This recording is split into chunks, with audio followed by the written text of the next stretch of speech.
Prime Minister, your plans for GPs, is this yet another top-down unfunded reorganisation of the NHS? No, it's the exact opposite of that. It is funded. We've put forward £50 million. It's going to be piloted in all 9 regions of the country. GP surgeries need to volunteer to come forward, to accept the money, to do the trial. But I think it's a really good and serious idea, which is hard-working people find it difficult often to get a GP appointment, so this will make that easier.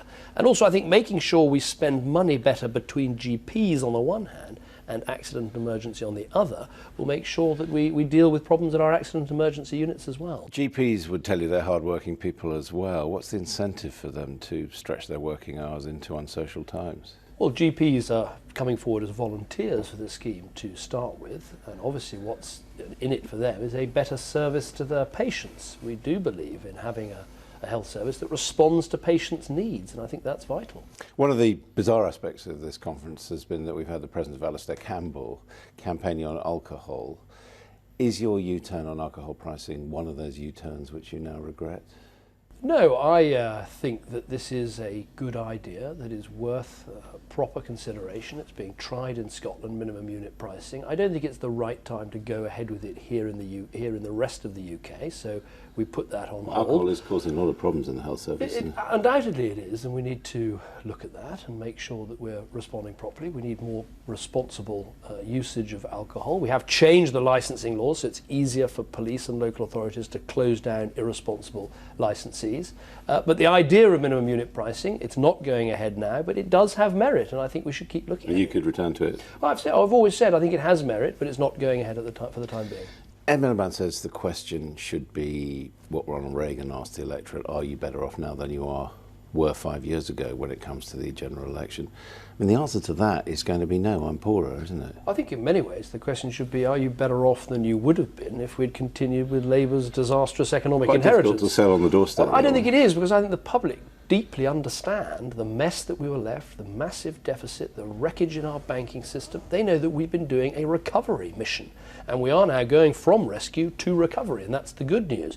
We've also been able to give a tax cut to 25 million hard-working people by lifting their first £10,000 of income out of taxes. Now that does help people, and we need to do more. But nonetheless, you look at the charts, the better off have done better because of that. Well, actually, inequality has come down over recent years, and we are actually making sure that we get rid of the nonsense we had under Labour, where you had city fat cats who were effectively paying a lower tax rate than their cleaners. That is not happening under this government, because we've sorted out capital gains tax, we've got a fair rate of income tax, we've cracked down on tax avoidance and tax evasion. I believe we are building a fair country, but we've got to build a recovery that is for everybody, and that's absolutely vital, and the job isn't done yet. Do you think it's credible to go on attacking Ed Miliband as weak and useless as you have done in the past? I think what we've seen is that because he's not standing up to the trade unions, but instead delivering policies that trade union leaders want, is we are seeing a very anti-business, anti-enterprise approach from